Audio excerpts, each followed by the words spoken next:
Il était une fois, dans un village vivait une famille, la famille Kobe. Dans cette famille, il y avait 2 sœurs, Annie et Itu, et leur petit frère Odogu. Odogu était bien plus petit que ses sœurs aînées. Cela créait beaucoup de distance entre lui et ses sœurs. Souvent, le petit Odogu jouait seul dans la cour de leur case. Ses sœurs, elles, passaient leur temps avec leurs copines. Des fois, elles interdisaient Odogu de s'approcher d'elles afin de paraître autoritaire devant leurs amis. Un jour, une des amies des 2 sœurs voulait qu'elles aillent se baigner toutes ensemble dans la rivière au milieu de la forêt des esprits. Il se disait que dans cette rivière, il était possible de se baigner pendant le jour. Mais dès que la nuit tombait, les génies prenaient possession des lieux et rendaient aveugles toute personne qui les verrait. L'eau de la rivière était très douce et rafraîchissante la dernière fois que j'y étais, ajouta l'ami. Convaincu, le groupe de filles était décidé à partir et se baigner dans cette rivière, à l'eau si douce. En entendant cela, le petit Odogu voulait absolument accompagner ses sœurs à cet endroit.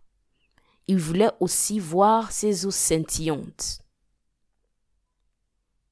Après que leur mère donna l'accord à ses grandes sœurs de partir, il les suivit, discrètement, sans que personne ne s'en rende compte. Après avoir marché pendant un bon moment, Annie s'arrêta et dit à ses amis « Chut ! On dirait que quelque chose nous suit depuis. » En se retournant, elle reconnut le bout de tissu du vêtement de Odogu. « Tu ferais mieux de sortir de là et rentrer à la maison, sinon... » Alors, Odogu feint de rentrer, mais continua à les suivre tout doucement. Les filles arrivèrent au bord de la rivière qu'elles trouvèrent très belle et resplendissante. Le groupe s'empressa de plonger dans la rivière. Cette eau était en effet très douce et relaxante. Soudain, elles entendirent une petite voix ricaner tout auprès d'elles. Il semblait que quelqu'un était dans l'eau. Toutes prirent peur, mais Annie s'avança près du buisson et vit que son petit frère s'amusait dans l'eau. Elle avertit les autres qui étaient déjà hors de l'eau. « Il ne s'agit que de ce petit emmerdeur !»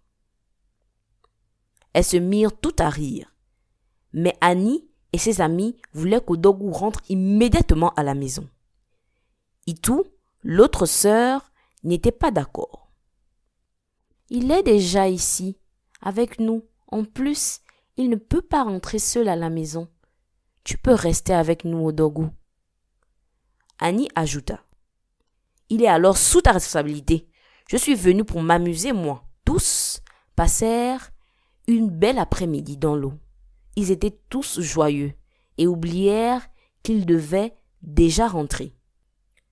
Quand la nuit était presque tombée, Annie se rendit compte qu'il se faisait tard. Alors, elle sortit de l'eau et demanda à tout le monde de rentrer. Ils prirent tous le chemin du retour. Seulement, arrivé à un carrefour dans la forêt, toutes les filles ne se souvenaient plus du chemin qu'elles avaient emprunté. « Je suis sûre que c'est par ici », disait une en pointant du doigt la direction. Et l'autre répondait « Non, c'est ici », en montrant une autre direction. La nuit était déjà tombée. Et des bruits commencèrent à se faire entendre.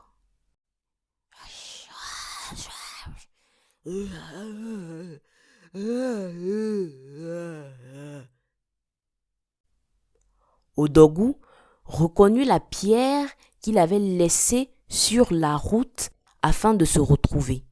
Il dit à ses sœurs : « J'avais déposé des pierres le long de la route afin de me retrouver au cas où vous m'auriez renvoyé à la maison sans personne. » Quand il finit de parler, les bruits se rapprochèrent.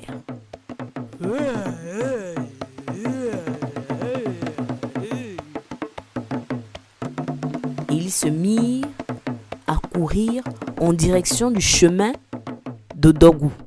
Et ils arrivèrent au village sains et saufs.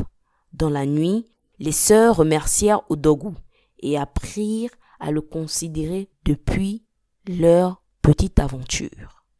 La fin.